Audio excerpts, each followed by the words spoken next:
Welcome back. So, today we're going to pull back the curtain on the secret mind games that marketers are playing with you every single day. I honestly used to believe this. I really did. I thought it was just about catchy slogans and, cool commercials, but it turns out it's way more calculated than that. It is literally a science of persuasion, and I'm telling you, once you see the framework, you can never unsee it. All right, so to really get their playbook, we have to start with the foundation. It all kicks off with this one core idea that kind of flips the whole thing on its head. Now, look at this slide for a second. There is one word on here that is absolutely critical: perceived. See, it's not about the actual real-world value or how much a product costs to make. Nope. It's all about the value they convince you it has. That feeling, that story they tell, that status, that's what they're selling. Everything else is just packaging. Okay, so how do they even start building this perception? Well, it starts with a secret that's so simple, but most people totally miss it. See, they don't try to sell to everybody. They find their perfect customer. They find you. Right? It feels a little creepy sometimes, doesn't it? Like they're reading your mind. But it's not magic. It's actually a very deliberate two-step process. First up, they take the entire messy world of all possible customers and they slice it up into these neat little groups. Think of it like sorting Legos. You put all the blue ones here, all the square ones there. City dweller, age 25 to 35, loves hiking. Boom, that's a segment. Suburban parent, values convenience over everything. That's another one. And this is where the genius part comes in.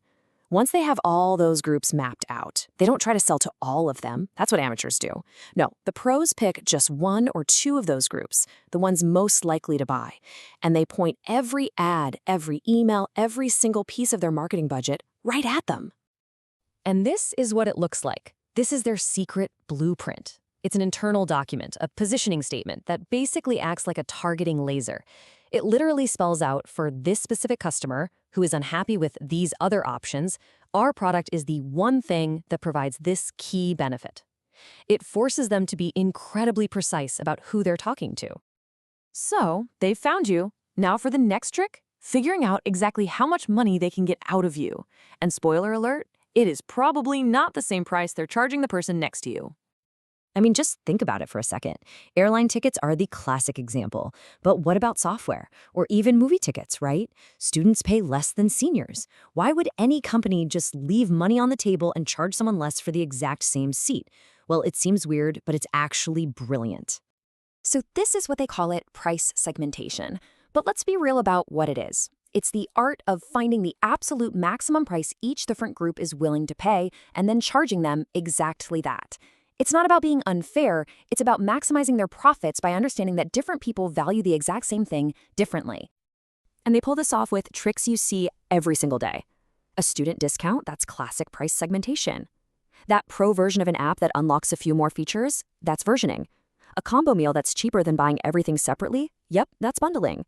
Every single one is a tool designed to squeeze out the maximum cash from every type of customer. Okay, so they've found their target. They've figured out the perfect price just for you, but how do they actually get you to click that buy button? Well, this is where the old school gut feeling ad executives get replaced by data scientists.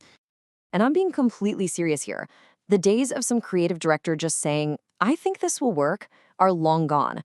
Today, every major company out there is running thousands of tiny experiments all the time to scientifically figure out what makes us tick, and more importantly, what makes us click. And this is their weapon of choice, the A/B test. It's so simple, but it is incredibly powerful. They'll show half their website visitors a page with a blue button. They'll show the other half the exact same page, but with a green button. Then they just sit back and measure which one gets more clicks. Green wins. Guess what color the button is going to be for everyone from now on. They test headlines, images, prices, absolutely everything.